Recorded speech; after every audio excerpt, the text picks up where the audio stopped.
Hi, this is Anne here again. We're going to now take your images that you've resized and make an animation out of them in Final Cut Express. So firstly you need to open up Final Cut Express. That will be on your dock. I'm using Final Cut Pro, but they're pretty much exactly the same for our purposes. As soon as you open up Final Cut Express, you need to establish a project. So you start off with File, Save Project As, and you should keep this in your documents. Start a new folder, call it Animation, and I'll call it Project 1.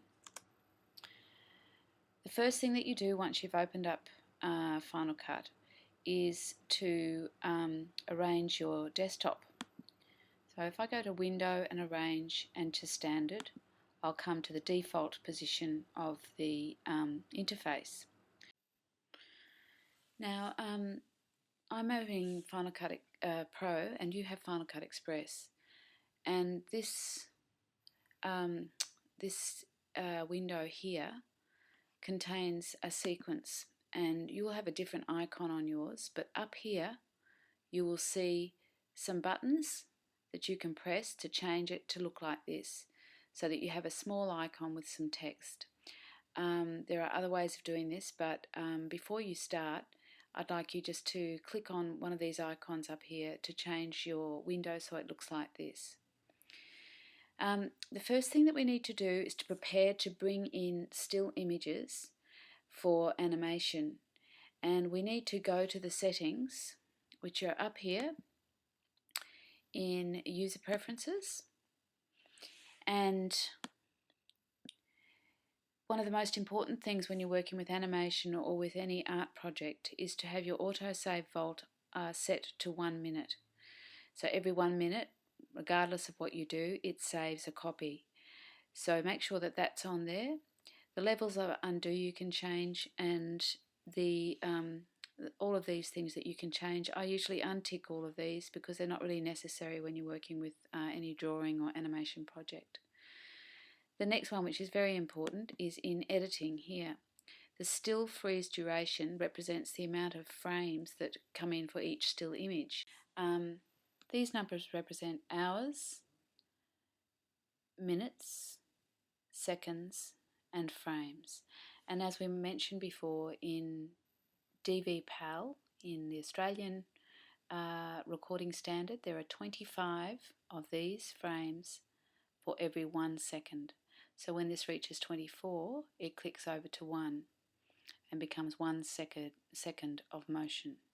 But what I normally do is to create a 2-frame duration, because that just gives me a little bit of space on either side to play with. Okay, the next thing that we do, you need not worry about any of this here. The next thing that we do is to go to the system settings here, and in the first tab we have scratch disks, and we need to set our scratch disks, which is where Final Cut will save all of the documents related to this particular project. And you remember at the beginning of this tutorial that we made up a folder called Animation? Well, that's where we're going to save everything. So when we come to scratch disks, we choose Animation and choose, and it comes up here. So the video capture, the video render, and the audio render will all be kept on this folder called Animation. We also need to do the same thing for these 3 here. So we go Set, we choose the folder Animation that we created. Same thing for here, there, and choose, and same thing for this one. Choose, and OK. Now if I hide Final Cut and go to that folder, which is in my hard drive here, I can see, this is the one that we made today, I can see that there are 1, 2, 3, 4, 5, 6 folders that Final Cut has created. And this, whenever you lose your project or the computer crashes, this is where everything will be. in here. So it's already saved a autosave of the project so far. So if this computer crashed, I could just open this up and what I'd done would be saved in here. Okay, and the next thing that you need to do is to look at your audio and video settings. Now we know that we're setting everything up for the video projector that's going to be used for the Gertrude Street Projection Festival in the gallery. So therefore we know that it's a DV-PAL, which is the Australian standard. So you can see on these sequence presets we've got many choices, but what we choose here is the DV-PAL, 48 kilohertz, which refers to sound even though we're not doing sound. The capture preset, you don't need to worry about that. That is related to the camera. Video playback is, you don't need to worry about any of these. So it's just okay there. And basically that's it for your preferences. Here ends the sermon.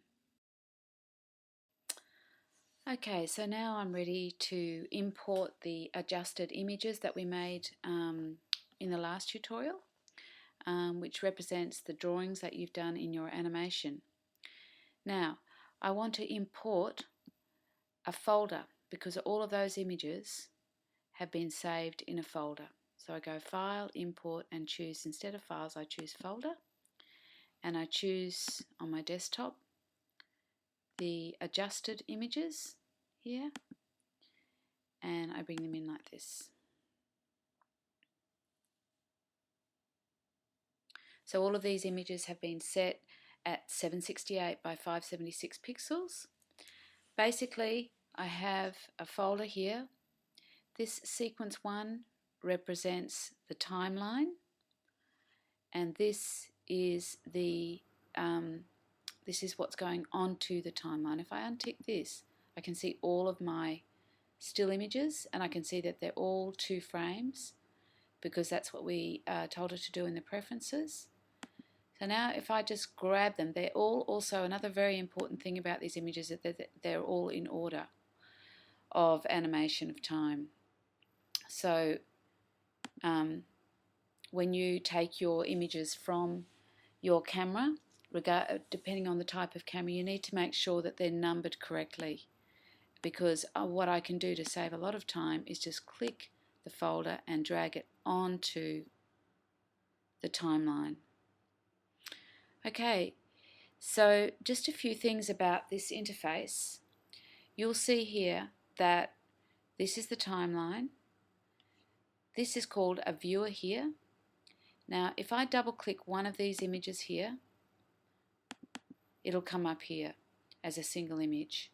So what's in the viewer is what I have taken from the browser window. I could also, if I chose to, click one of these, and it would also reflect, the viewer would reflect what I've double clicked on the timeline. The canvas, however, this one here, this reflects what's only on the timeline. So if I play through my animation, you'll see that that is just taken from the timeline only. So just to clarify that, the timeline is represented on the canvas here.